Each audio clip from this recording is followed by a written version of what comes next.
So my story begins when I was 8 months old, and as you saw, I was diagnosed with a rare form of eye cancer called retinoblastoma. The fear with retinoblastoma, it's an aggressive tumor in the retina, and it can easily move from the retina into the optic nerve and then into the brain. If it does that, it most likely will cost the child their life. So when you find it, it is really quick. They want to treat it. They want to beat the tumor, beat the cancer. In the instances where they don't believe treatment would effectively cure the tumor, the last option is the removal of that eye. You're removing the retina, you're removing the cancer, but it's the last option because you are obviously removing that eye. I know none of you probably are biologists in here, so I'll just tell you, because I don't think there's anything as a stupid question, but I'll tell you, I've told people I've had both eyes removed, and they always, but how much can you see? Okay, I just want to make sure we all understand. You remove both eyes, you can't see anything, okay? Nothing. It's really important to understand this for what I'm about to talk about today, okay? So left eye was removed when I was only about a year old. Never remember seeing out of that eye. My right eye, however, that tumor was only about half as big, and so that left us with more options. And we did treat it. We did treat it with chemo and some laser treatment, and the cancer went away. And it stayed away for a couple of years, which in pediatric cancer is a really good thing. In cancer, that's a really good thing. But around 5 years old, when we went in for just an annual checkup, we learned that that tumor had come back. And this is really where my memory picks up about battling cancer. And so we treated again, and it went away. But once again, only a year went by this time, and it came back. And this was my childhood.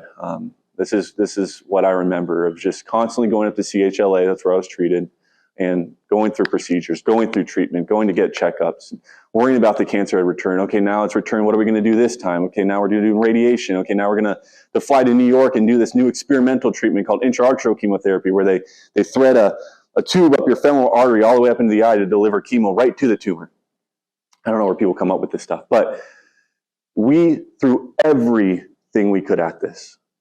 But eventually, when I was 12 years old, in the fall of 2009, that cancer returned to my right eye for 8th time. And at that point, I was thinking, okay, what are we going to fight it with this time? Well, unfortunately, a phone call from the doctors revealed that they said, Jake, we've given you a life dosage of chemotherapy. We've given you a life dosage of radiation. These other treatments we use aren't going to cure this cancer. So once again, like when you were 1, the removal of your eye now becomes necessary to save your life. This time being your right eye, your only eye, meaning you're going to have to go completely blind. And hearing that message as a 12-year-old was a very difficult message to hear. Not only because obviously I was 12 years old and had a whole life to live, but I was a 12-year-old who had just spent the last 12 years of my life, the first 12 years of my life, battling this cancer, not wanting it to get to this point. And through all the chemo, through all the sickness, through all the treatment, through everything we did to try to beat it, at the end of the day, to be told, guess what, you're going to lose your eyesight anyways, I was so frustrated.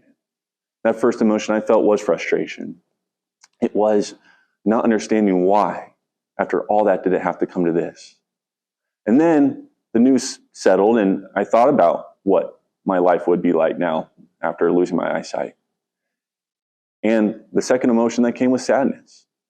To think about not being able to see my parents' faces anymore, to think about not being able to go out and see a sunset over, usually what is sunny Southern California.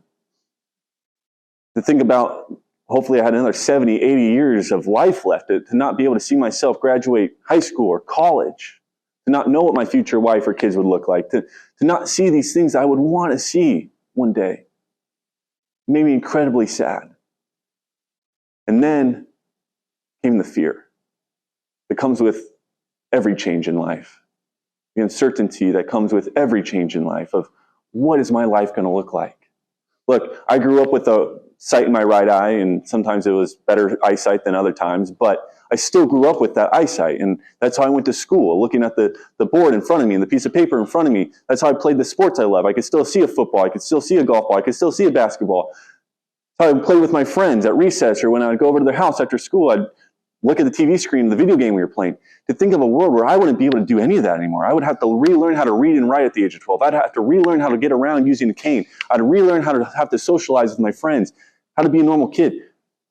All of that was an overwhelming sense of uncertainty, chaos, and fear. So once again, here I was as a 12-year-old who was frustrated, who was sad, scared, but I also was a 12-year-old who was battle-tested.